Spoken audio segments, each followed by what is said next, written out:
that we're situated here in the Jordan House on the east bank virtually of the 20 Mile Creek, which 20 Valley, as you know, is predominant.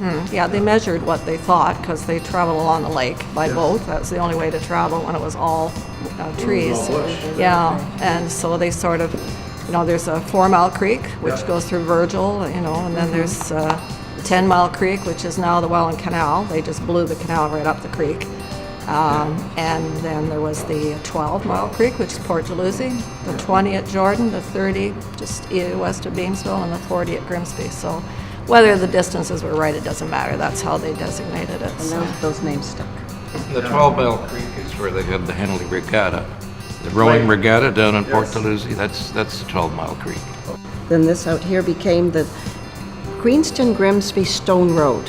And I would read about someone lived on the Stone Road, and it wasn't until in the 1850s the road straightened up and went the way it goes now.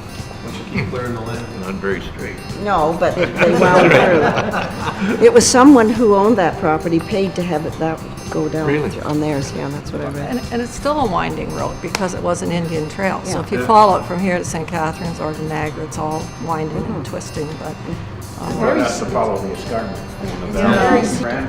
Great-grandfather, we bought another 100 acres where the school is from the original one in 1800.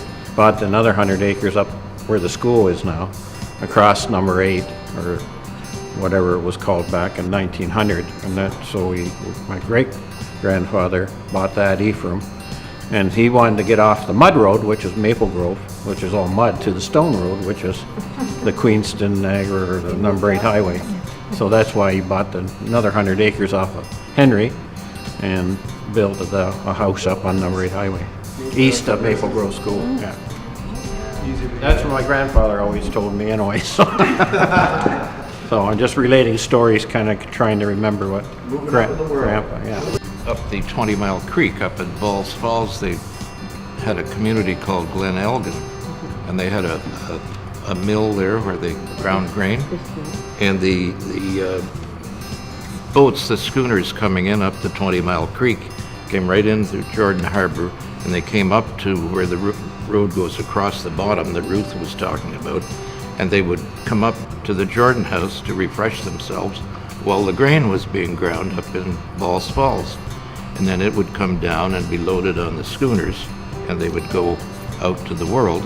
Balls Falls was crucial during the War of 1812. Britain actually put soldiers there, forces to protect Balls Falls during the War of 1812 because it was a grist mill.